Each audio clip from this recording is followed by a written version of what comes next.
Alright guys, check it out. Subaru! We got Subaru Forester in the garage. This is the one that it came back. And this is the job I did. Fuel leak right here. It came back because somehow it's leaking again. This is weird because I changed the hose on this side on the fuel rail. There's only two hoses, so to me those leaks from there. But this time we're gonna have to pressurize the system, and so that we know that it's gonna be for sure where is the leak coming from, and we're gonna replace. So you can see everything all stripped down around the engine here. This is loose. The intake manifold is loose on this side as well. This is a big mess. This is a big job doing this. All right, so we're gonna flip this over and we'll see where the leak's coming from. All right, we're just gonna wiggle this up, see what else is connected to the intake manifold. PCV valve is connected. Harness on this side disconnected. Coolant. Same thing with this one. The harness is disconnected. I'm just gonna flip this thing over. See if we can do this here. All right, let's go. Do this. Come on. Alright, we got the sensor connector right here. It's like a cam sensor. One more sensor right here. Alright, it's better to take out the alternator because the sensor is down there underneath the alternator. Alright, I got the alternator out. Two connectors right here that needs to be attached. Three connectors. Alright, here we go. Let's see this shit.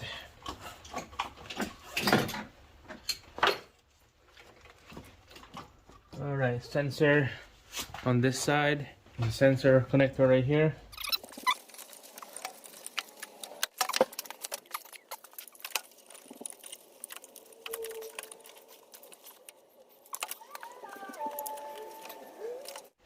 Alright guys, so I have to take out the AC pump out so I could move intake manifold up and down and front to back.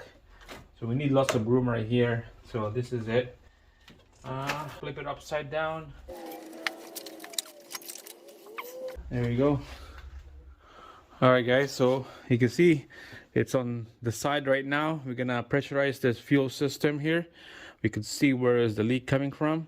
So by touching these corners and the bends and the hoses right here, it's leaking from this side. You can see it's all messy down there with a bunch of liquids.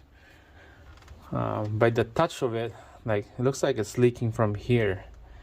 So previous video I changed this and that, but not that one because there's a bend.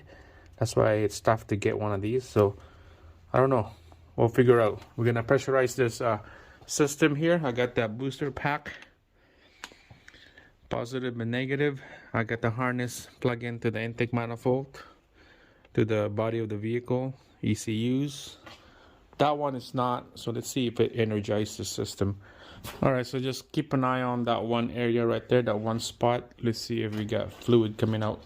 Before we energize this system, this fuel system has a return line, okay? So there's a pressure line, return line, and there's a evap line. You can see there's three hoses coming out right here. So by the look of this, this is the top, that's the middle, and this is the bottom.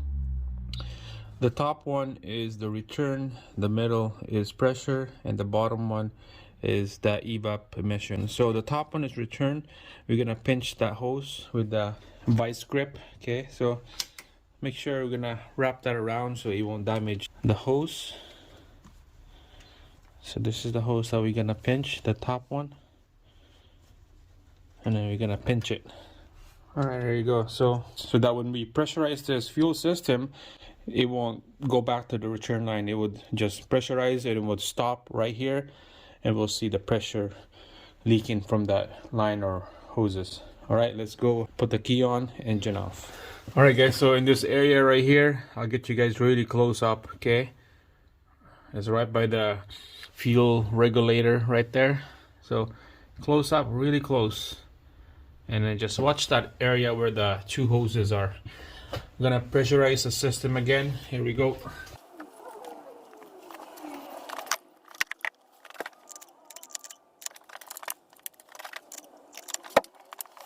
Alright, so I don't know if you noticed that, but you can see a little liquid coming out right there.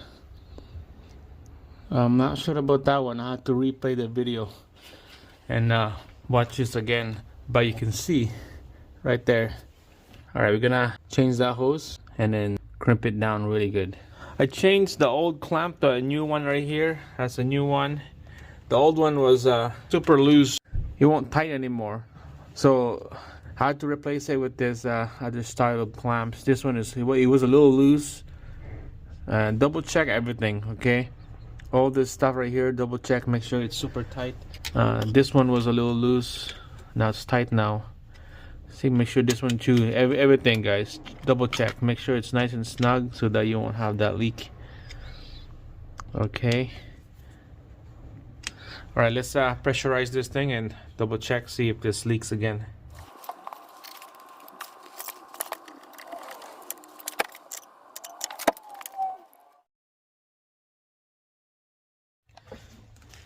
All right, guys, so I took the old one out right there.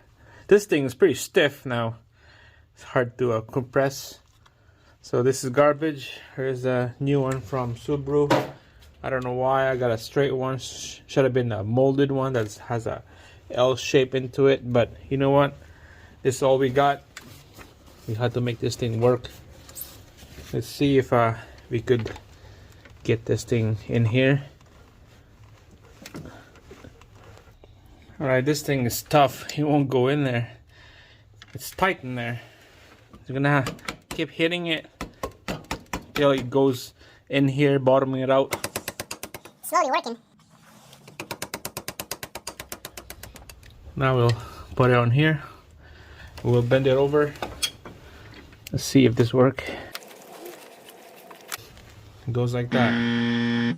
Alright guys, so I switched these two hoses together because the hose was here before is too short and the hose was here before is a little longer, so I switched them together so that I could have that nice bend on the corner right there. So everything is nice and snug now. Everything is tight.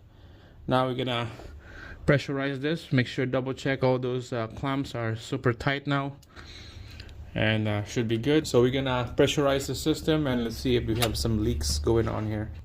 All right, so make sure to clamp the return line right above the fuel filter over there, and then we're gonna pressurize the system.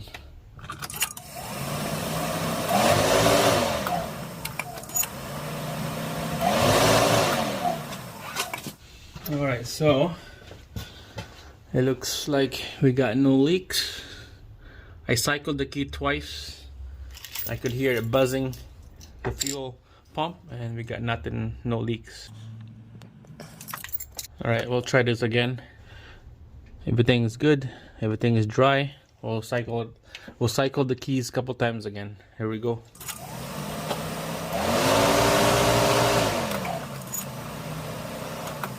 Alright guys, looks like everything is good, nice and dry, no leaks though. So all those three hoses right here, they're all brand new now, and the clamps are tight, so we would have no issue on those clamps anymore and those hoses.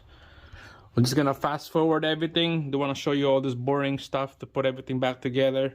We're gonna put a brand new gasket here, and everything is nice and dry. Clean it up. And then we'll start the engine. We'll see if there's a leak coming out. I'm for sure it's good. So let's go fast forward everything. Voila, check it out guys. Power of editing. This is like 3 hours later. This is what it looked like now. Everything is everything down. All the nuts and bolts, the hoses, the fittings, the vacuum line, the harness, the connector, everything. Battery is all connected now, positive and negative. So now we're gonna start her up and then bleed the air out of the system.